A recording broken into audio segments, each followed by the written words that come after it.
और 30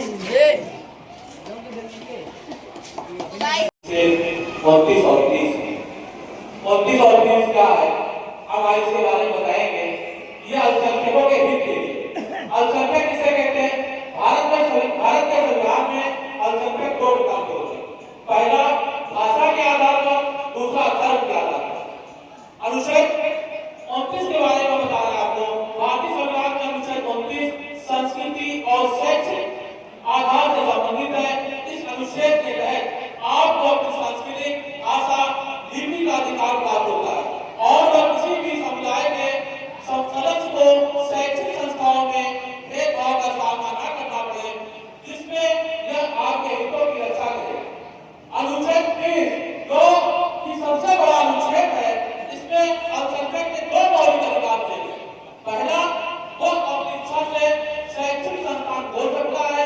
दूसरा सबसे बड़ा है कि वो उसका प्रशासन भी अपने हाथ में रख सकता है और सरकार को उसमें दखल देने का कोई भी हक नहीं है, ऐसा सुप्रीम कोर्ट ने कहा।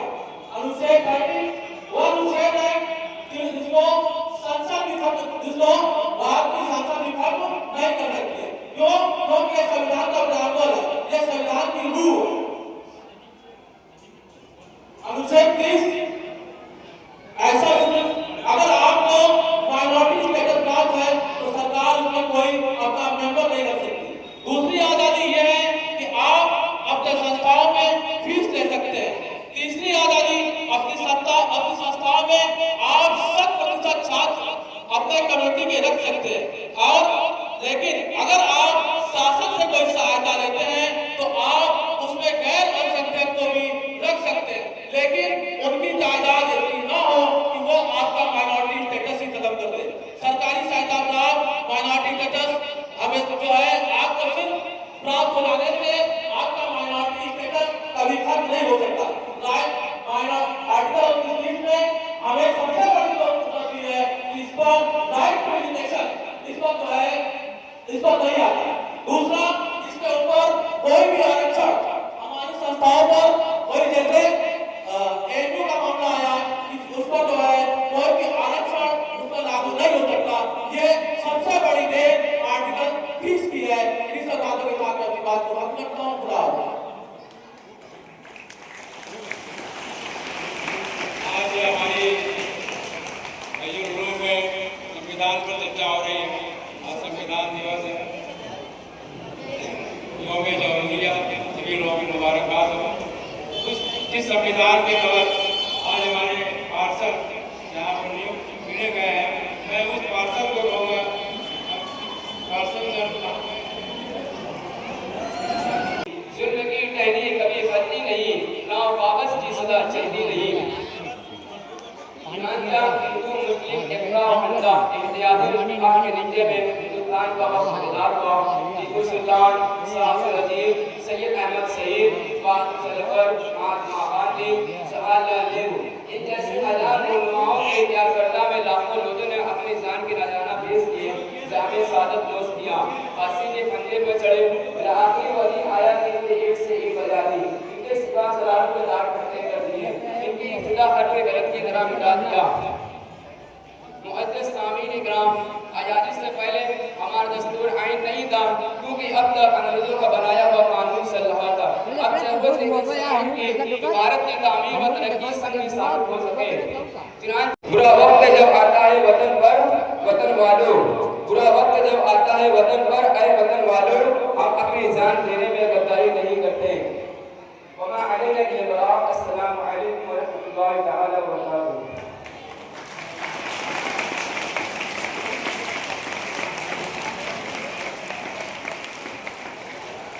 माशाअल्लाह, ये थे क्लास 8 के तालिब-इल्म जो आपके सामने बहुत ही खूबसूरत अंदाज में और उर्दू ज़बान में आपके सामने यौम जमहूरिया से मुताल्लिक़ तकरीर कर रहे थे। हमारे एक मुअज़्ज़ज़ मेहमान हमारे दरमियान हैं।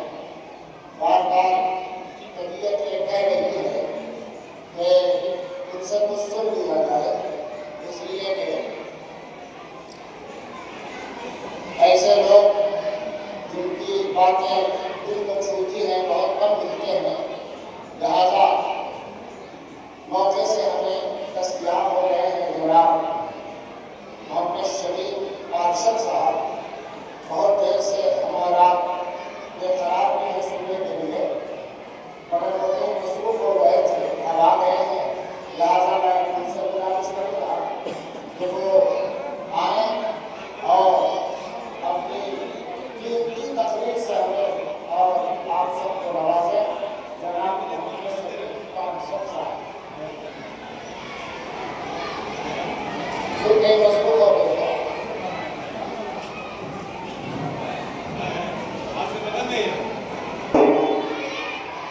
शुक्रिया साथियों, आज हम हिंदुस्तान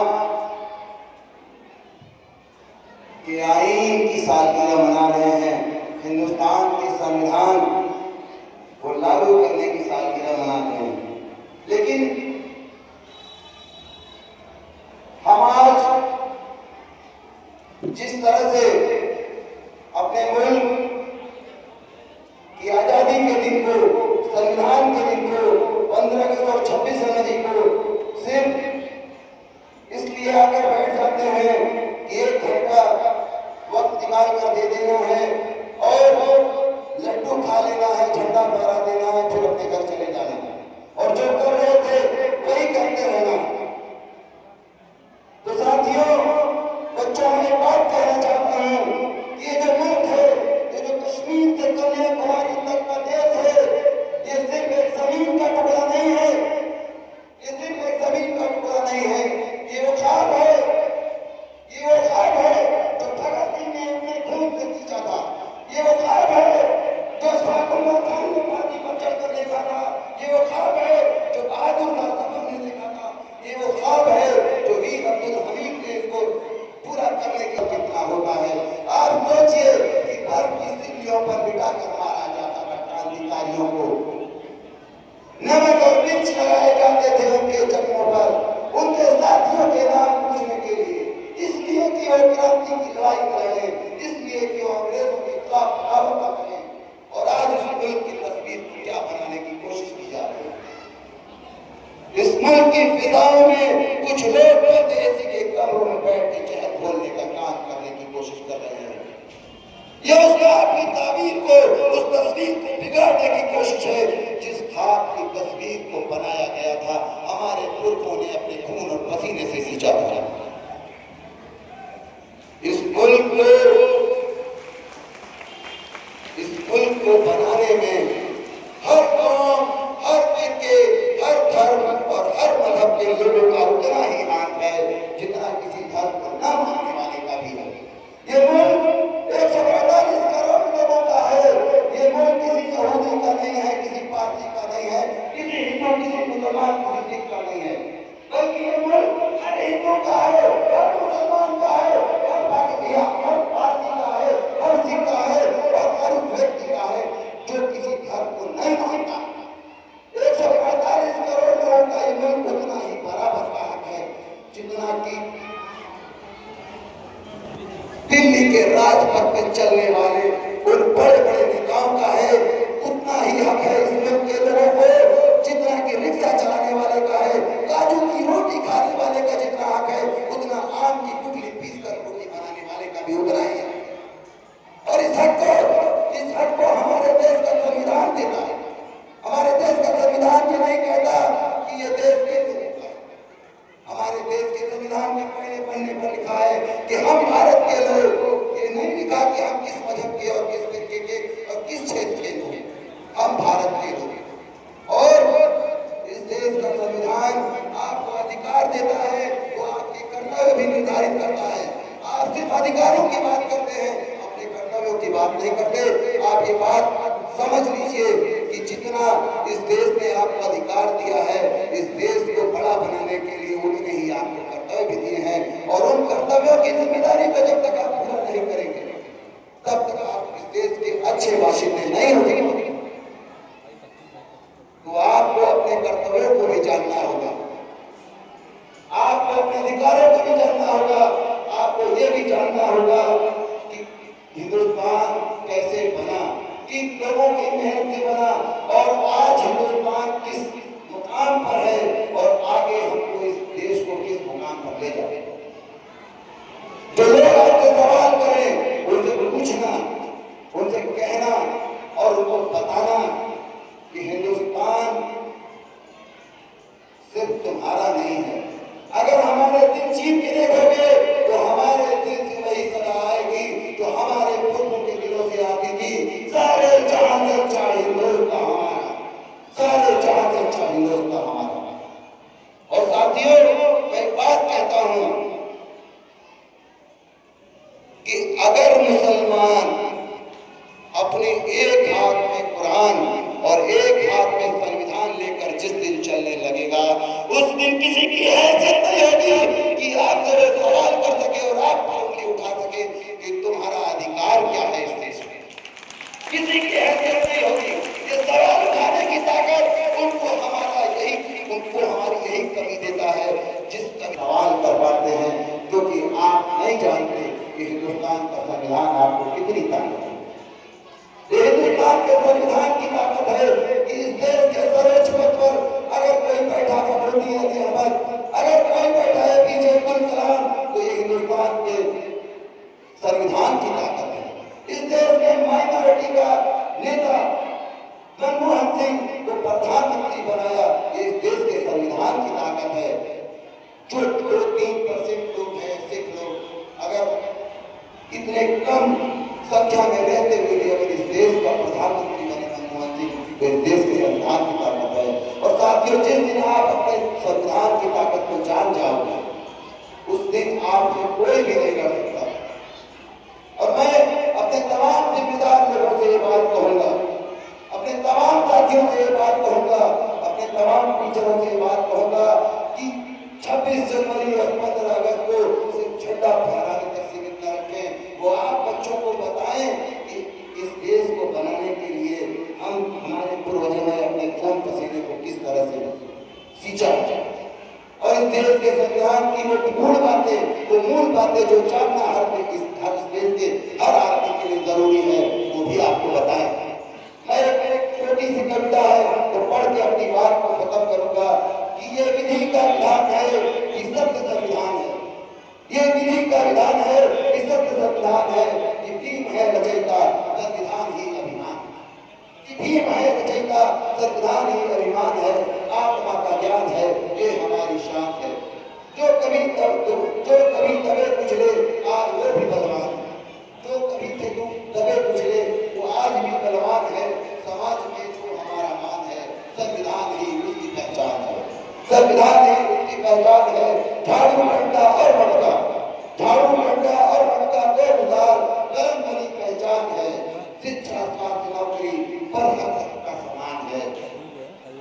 मजबूर थे जो बैठने को नीचे, मजबूर थे जो बैठने को नीचे, आज वो भी बाबू जी बड़े इंसान है। एहसान कैसे चुकाऊंगा, कर्ज ये कैसे उतारूंगा, यह सोच के हम परेशान हैं। होंगे हमारे तुम्हारे लिए बड़े बहुत महापुरुष, होंगे तुम्हारे लिए बड़े महापुरुष, हमारे लिए तो भीम ही फरिश्ते की पहचान है। ये विधि का विधान है, ये सत्य संविधान है, ये भीम है रचयिता संविधान ही अभिमान है। हिंदुस्तान जिंदाबाद।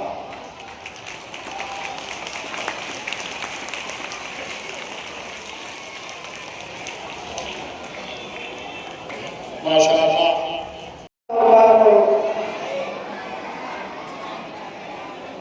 मैं आपको चुटकुला सुनाना चाहता हूँ।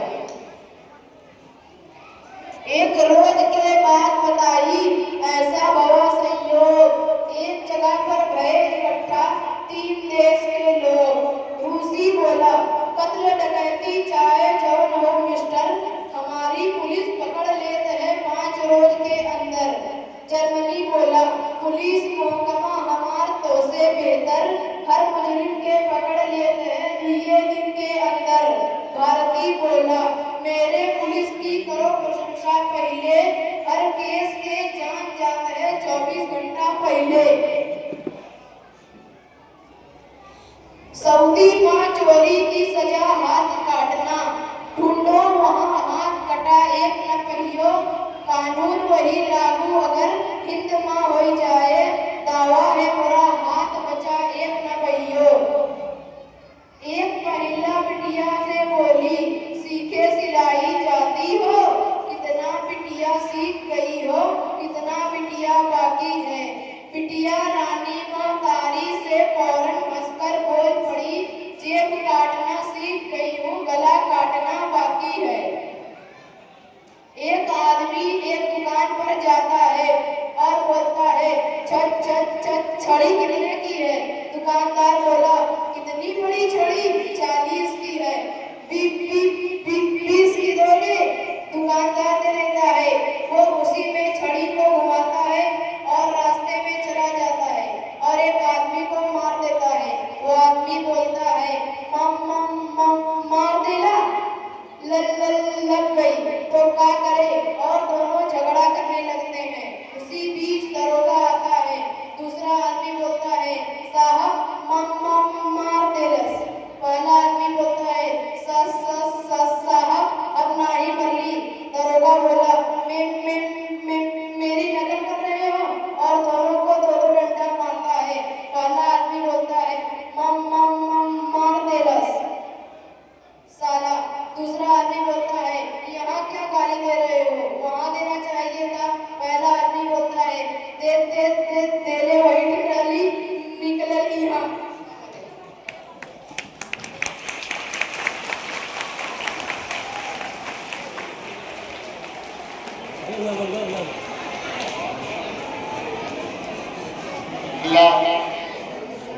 अबू सुफियान बाबू ने आपको अस्सलाम वालेकुम। मैं इस शुभ अवसर पर गणतंत्र दिवस के बारे में आप सभी को कुछ बताना चाहता हूँ। गणतंत्र दिवस भारत का एक राष्ट्रीय पर्व है जो प्रतिवर्ष 26 जनवरी को मनाया जाता है। 26 जनवरी 1950 को भारत का संविधान पूर्ण रूप से लागू हुआ था। भारत का संविधान विश्व का सबसे बड़ा संविधान है। इस तारीख से पहले भारत अंग्रेजी शासन का गुलाम था। भारत सरकार द्वारा इस दिन को राष्ट्रीय अवकाश घोषित किया गया है। भारतीय संविधान के निर्माण में कई प्रमुख मुस्लिम हस्तियों ने अहम भूमिका निभाई, जिनमें सर सैयद मोहम्मद सादुल्ला जो कि तारूफ समिति के सदस्य थे, बेगम एजाज रसूल जो कि संविधान सभा में एकमात्र मुस्लिम महिला थी, और मोहम्मद इस्माइल साहब संविधान सभा के सदस्य शामिल हैं। इन सदस्यों ने भारत के संविधान को आकार देने में महत्वपूर्ण योगदान दिया था। और मैं आप सभी के सामने एक शेर भी पेश करना चाहता हूँ। दे सलामी इस तिरंगा को जिससे तेरी शान है, सर हमेशा ऊंचा रखना जिसका, सर हमेशा ऊंचा रखना इसका, जब तक दिल में जान है। धन्यवाद।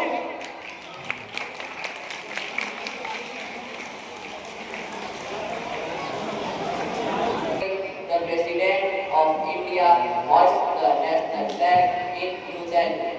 We should understand the importance of this great day. Our freedom fighters fought continually against the British rule, so we can never forget their direction to our country. We should salute them on such a great occasion by remembering them.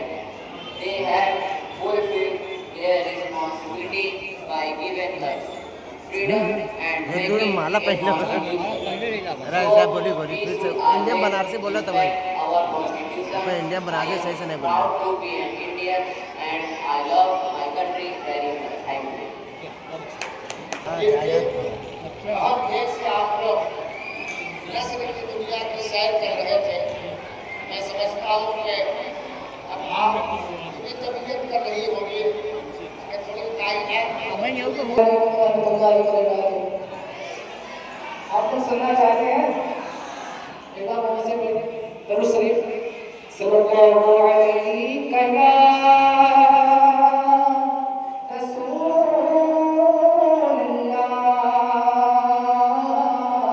ये अंडे का का how अंडे का अंडे का ये कने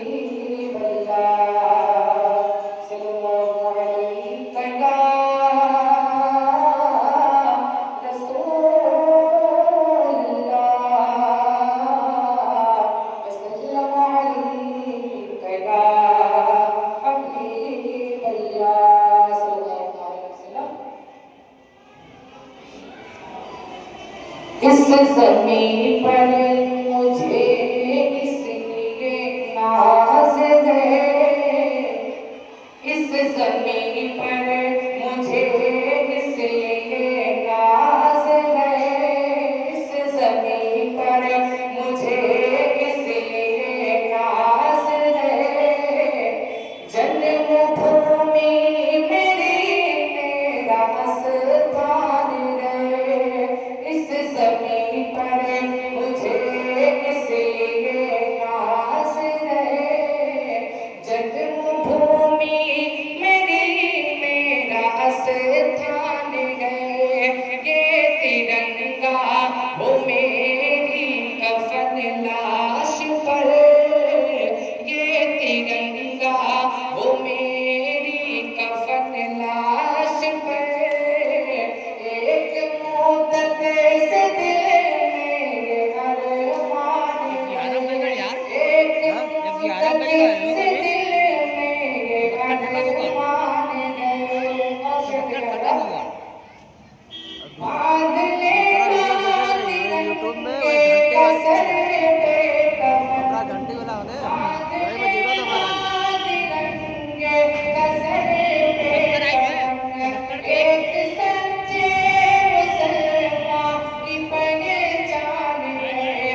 शेर का टीपू सुल्तान है, नाम उस शेर का टीपू सुल्तान है। वलियों जैसी थी जिसकी रड़क गुफ्तगू, दूध पाने पिलाया जिसे बावजू, जिसके आगे वो अंग्रेज तल्ला गए। नाम उस शेर का टीपू सुल्तान है। इस ज़मीं पर मुझे इसलिए नाज़ है, जन्मभूमि मेरी मेरा स्थान है।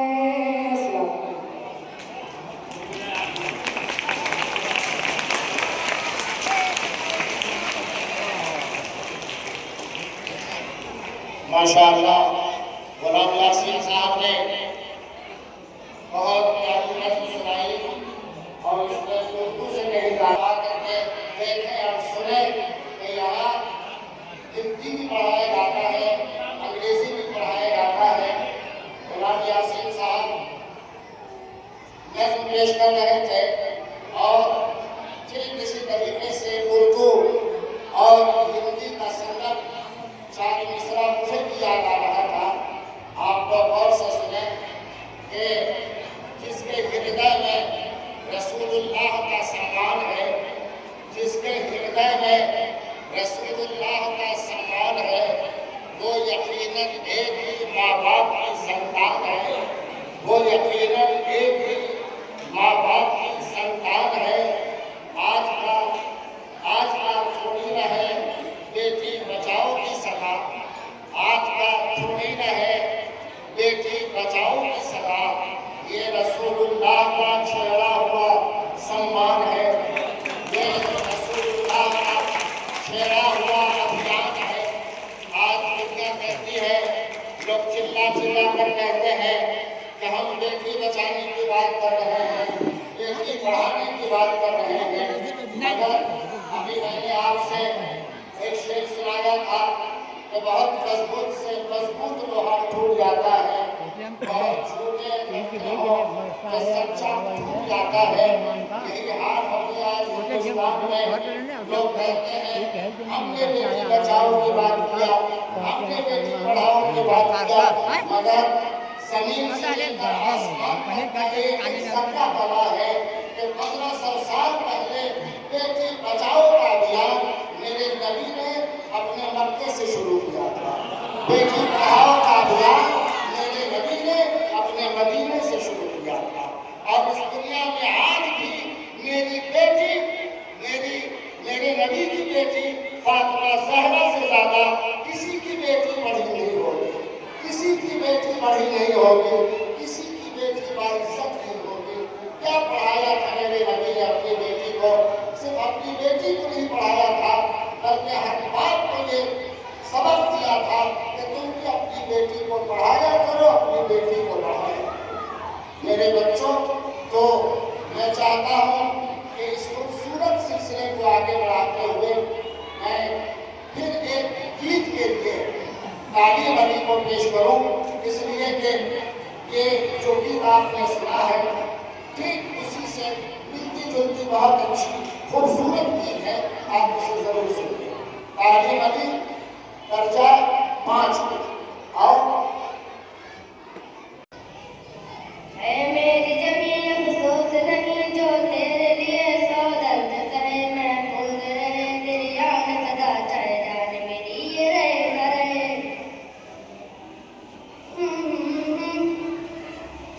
मेरी जमीन महबूब मेरी नस नस में तेरा इश्क बहे, फीका न पड़े कभी रंग तेरा, जब मुँह से निकल के भूल गए।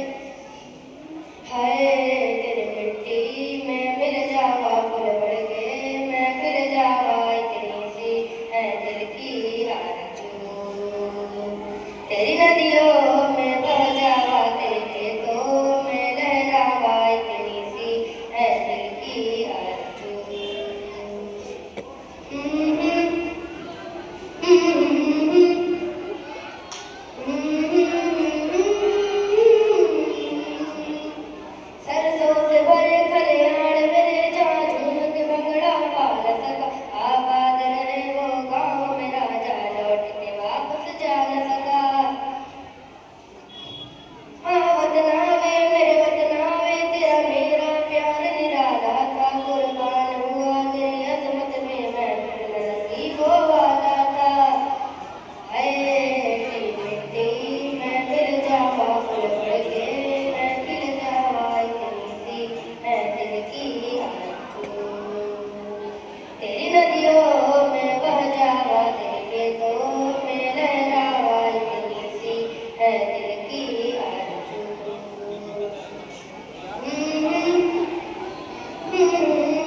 मेरे अजीज बच्चों,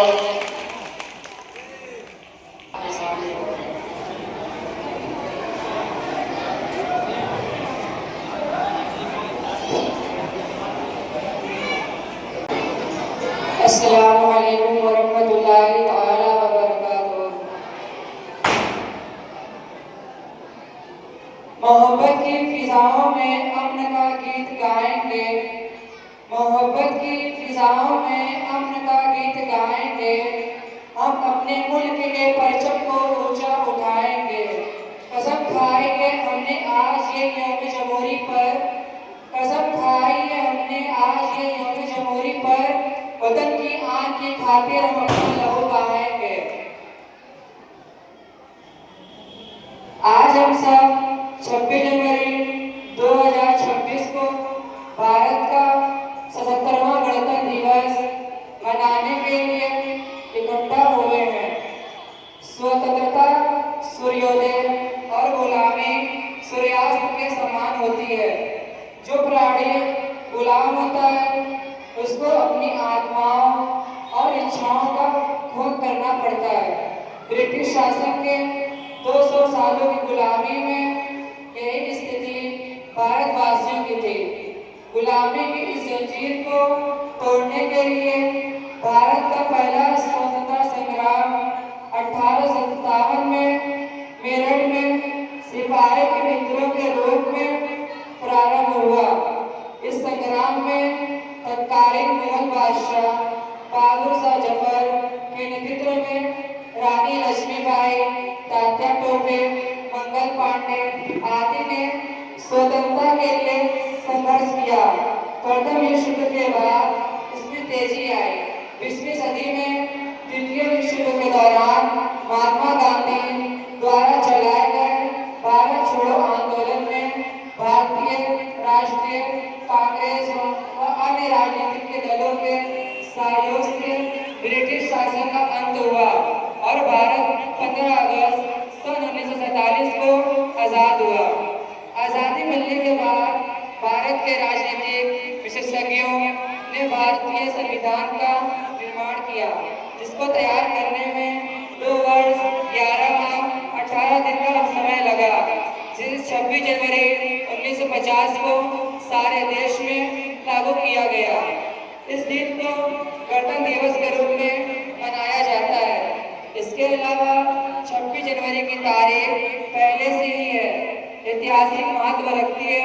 इसी तारीख पर सन 1921 में पंडित जवाहरलाल नेहरू ने राष्ट्रीय कांग्रेस के लाहौरी अधिवेशन में देश के लिए पूर्ण आजादी पाने की प्रतिज्ञा की थी। इसलिए इससे पहले प्रतिज्ञा दिवस के रूप में मनाते थे। भारत का संविधान बनाने की जिम्मेदारी डॉक्टर भीमराव अम्बेडकर को दी गई और उनको प्रारूप समिति का अध्यक्ष बनाया गया। संविधान विश्व का सबसे बड़ा लिखित संविधान है। उस समय भारतीय संविधान में 395 अनुच्छेद और 8 अनुसूचियां थी, जिसको हर नागरिक को समान का अधिकार दिया गया।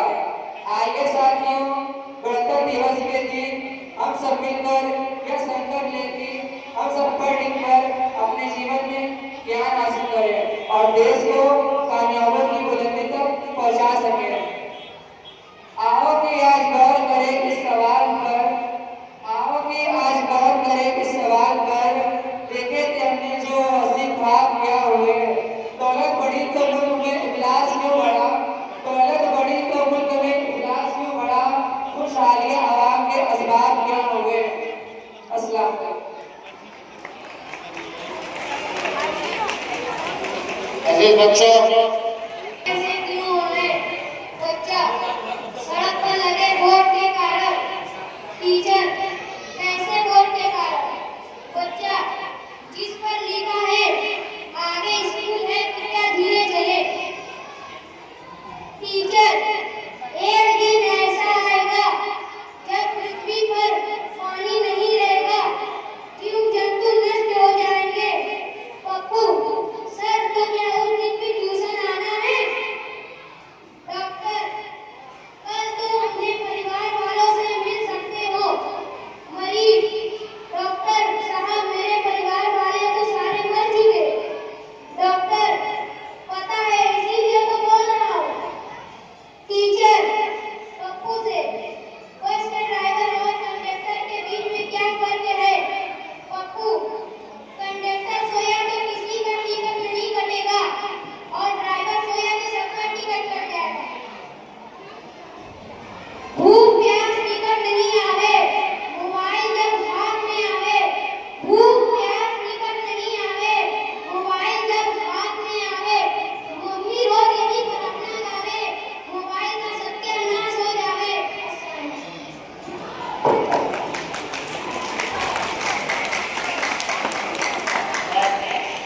चलते चलाते हदिया तशक्कुर के तौर पर हम अखिल उद्दीन बाबू से मेरे कदीर अजीज और मकदर साथियों और मुअज़्ज़िज़ साहिबान, अस्सलामु अलैकुम व रहमतुल्लाहि व बरकातुहू। हमारा मुल्क हिंदुस्तान अंग्रेजों की गुलामी से 15 अगस्त 1947 को आज़ाद हुआ, लेकिन हमारे आज़ाद मुल्क का अपना कानून न था। इस कमी को पूरा करने और दस्तूर साज कमेटी तश्कील दी गई। हमारा कानून 29 नवंबर 1949 को तैयार हो गया था, मगर इसे 26 जनवरी 1950 को पूरे मुल्क में नाफिज किया गया। तब से हर साल यौम जमहूरिया का जश्न बड़े पुरतपाक अंदाज में मुल्क भर में बड़े जोश व खरोश से मनाया जाता है। आप दोस्त लोग खूबी वाकिफ हैं कि आज हम सब यहाँ 26 जनवरी यानी यौम जमहूरिया की खुशी मनाने के लिए यकजा हुए हैं। आज हम 77वां यौम जमहूरिया मना रहे हैं। हिंदुस्तान का कानून डॉक्टर भीमराव अम्बेडकर ने बड़ी अथक मेहनत और दिलजमी से 2 साल 11 महीने और 18 दिनों में मुकम्मल किया था। हमारा मुल्क के कानून दुनिया के तवील तरीन कानूनों में से एक है। आज खुशी के इस मौके पर हम पुरखुलूस मोहब्बत वतन के अजीम रहनुमाओं और शहीदों जैसे मौलाना मोहम्मद अली जौहर, महात्मा गांधी, पंडित जवाहरलाल नेहरू, अबुल कलाम आजाद और पंडित जवाहरलाल नेहरू और हमारे देश के वीर जवान हैं। हमारे मुल्क हिंदुस्तान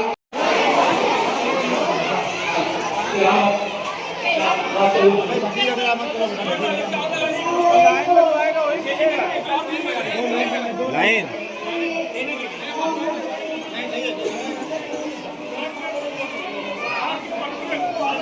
हाँ नहीं है, 2 आदमी है। चलो बाहर चलो।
लाया तीर जिस जमीन पे पैगाम हक सुनाया नानक जिस जमीन में मदद का गीत गाया तालियों को जिसने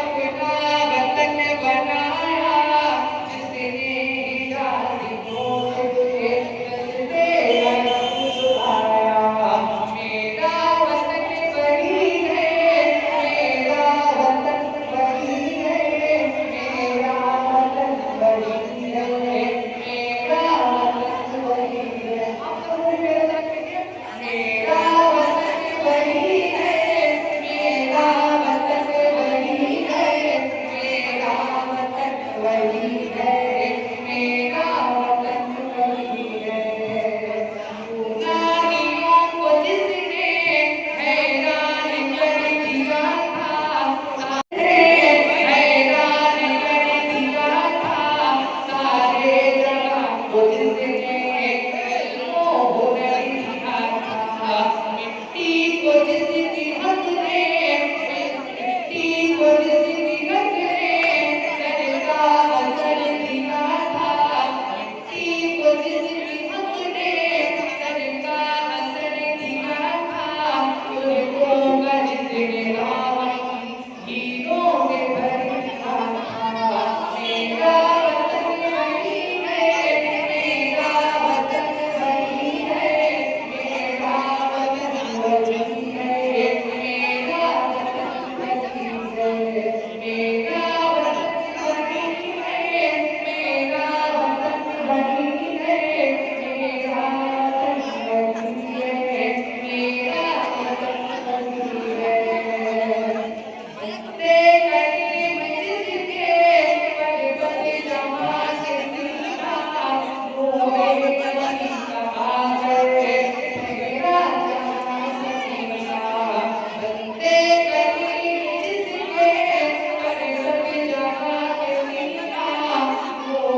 गे साकिया सुरमए इश्क आँखों में पगे ना दिया डाल दी कल्बों में अज़मते मुस्तफा सैयदी कल्बों में अज़मते मुस्तफा सैयदी आला के रब्बना को सलाम मुस्तफा जाने रहे मत तेरा को सलाम शम्मे बस में हिदायत